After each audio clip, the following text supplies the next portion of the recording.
Assalamualaikum warahmatullahi wabarakatuh. Alhamdulillahirabbil alamin. Asyhadu an la ilaha illallah wa asyhadu anna Muhammadan abduhu wa rasuluh. Allahumma shalli ala sayyidina Muhammadin wa ala alihi wa sahbihi ajmain.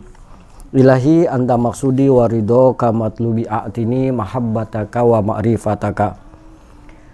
Para ikhwan, para sahabat dimanapun berada, khususnya para pengamal Thorekoh TKN Pondok Pesantren Suryalaya, atau umumnya para pengamal Thorekoh dimanapun berada. Ada beberapa yang mungkin kita ketahui yang terkait dengan talqin. Di dalam channel YouTube saya ada beberapa pemirsa, para sahabat yang menanyakan tentang bagaimana caranya untuk mengundang wakil talqin zikir TKN Pondok Pesantren Suryalaya. Jadi para pemirsa yang bertanya ini saya rasa sudah mengetahui ya tentang sedikit atau banyak tentang Abah Anom, tentang Suryalaya, karena langsung kepada pertanyaan bagaimana caranya untuk memanggil. Berarti sudah mengetahui ya tentang situasi atau apa tujuan daripada Suryalaya tersebut. Nah, kebetulan pada manakib bulan Sa'ban lalu yang bertindak sebagai penceramah atau hikmat ilmiah saat manakib di pusat Suryalaya, yaitu Kiai Haji Asep Samsurijal Hudaya MSI. Beliau adalah wakil talqin Abah Anom yang tinggal di Cianjur. Nah, pada intinya ya beliau mengatakan dari pertanyaan pemirsa tentang bagaimana cara untuk mengundang wakil talqin.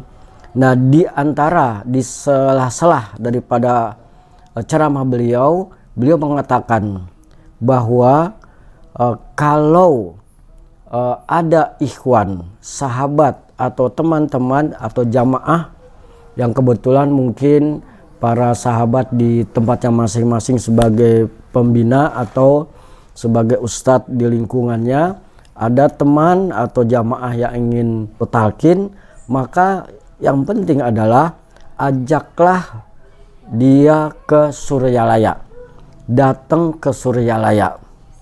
Ya, ada banyak alasan kenapa harus datang ke Suryalaya. Yang salah satunya adalah bahwa para wakil talqin, Kiai Asep mengatakan bahwa para wakil talqin sangat memegang adab kepada Abah Anom.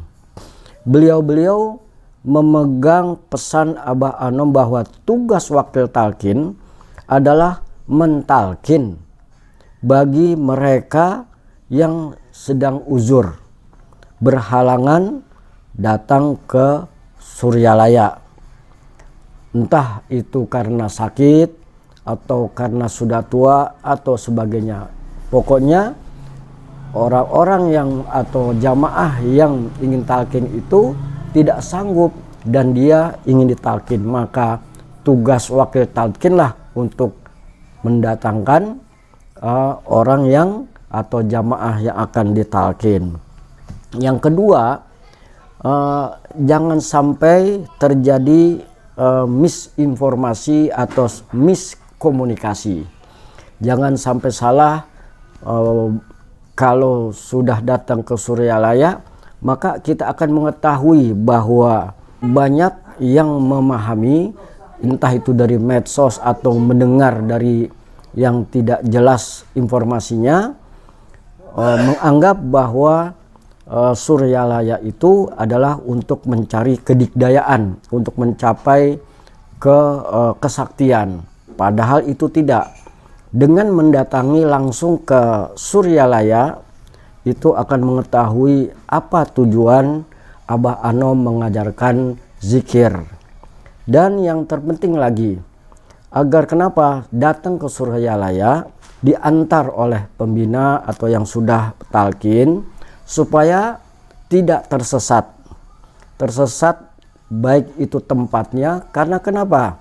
Karena ada yang mengaku Suryalaya tetapi bukan Suryalaya. Bahwa Suryalaya itu ada di Suryalaya, di Tasikmalaya, bukan di Ciamis. Sekali lagi, bahwa Suryalaya di Tasikmalaya bukan ada di Ciamis. Nah, ini supaya para ikhwan yang ingin bertalqin zikir Abah Anom itu ke Suryalaya dan di Tasikmalaya. Dan ini yang penting, ada makam, ada petilasan dan rumah Abah Anom sendiri dan keluarganya. Ingat, di Suryalaya itu tempatnya makam Abah Anom, Abah Sepuh dan keluarganya. Ahlul Bait para Abah Anom itu ada di situ semua. Ya, kemudian ada lagi bahwa sebelum diajak untuk atau diantar ke Suryalaya, nah itu kata Kiai Asep, dulu Abah Anom sangat menseleksi orang-orang yang ingin ikut talqin.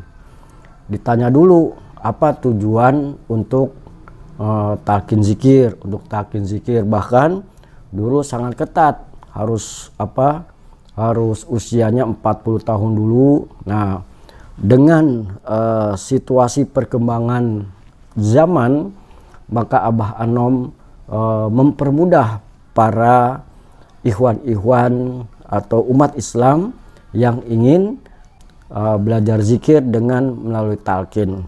Dengan mendatangi Suryalaya di Tasikmalaya, tentunya kita butuh biaya, butuh tenaga, butuh waktu. Nah, inilah resiko kita untuk mencari ilmu. Karena kenapa? Kita harus punya adab bahwa gayung itu harus mendatangi sumur. Jadi kita ini ibaratkan gayung, sumurnya di Suryalaya, bukan sebaliknya sumur yang mendatangi gayung. Nah, ini. Dan yang ada terpenting lagi adalah ketika para ikhwan sudah ditalqin, maka diarahkan, ditekankan semua yang sudah ditalqin untuk ikut upgrading. Nah, inilah bagaimana tentang amalan Abah Anom sejak bangun tidur sampai tidur kembali. 24 jam Abah Anom mengamalkan tasawuf atau torekoh TKN Qadiriyah Naqsabandiyah ini, bagaimana akhlak beliau di dalam berhubungan dengan Allah Subhanahu wa Ta'ala. Di dalam upgrading inilah akan dikumpas tuntas bagaimana cara mengamalkan, mengamankan dan melestarikan. Dan ketika kita mampu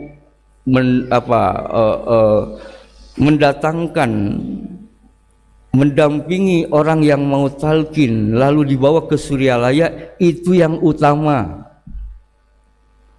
Karena tugas wakil talqin adalah membantu menyampaikan talqin dari mursyid bagi siapapun yang tidak mampu datang ke Suryalaya. Jadi ketika mampu datang ke Suryalaya datang semua, mintakan talqin di Suryalaya. Itu yang utama. Jadi 2010 saya mendapat tugas talqin berdua dengan kakak yang tertua. Begitu saya terima, ada klausul di situ bahwa tugasnya adalah membantu mereka-mereka yang nggak mampu datang ke Suryalaya untuk talqin, gitu ya. Jadi saya sering juga menyampaikan kalau mengundang wakil talqin mesti tujuannya talqin, ya. Tapi selalu ini karena nggak mampu apa gimana ke Suryalaya, gitu ya. Ya, jadi juga ini ada juga adab yang harus juga saya sampaikan. Bapak Ibu para pemangku manaqib, para tokoh, jangan sengaja mengundang wakil talqin untuk mentalqin. Tapi kalau mau hadirnya wakil, undanglah untuk menghadiri manakib, undanglah untuk mengisi syukuran dan yang lain.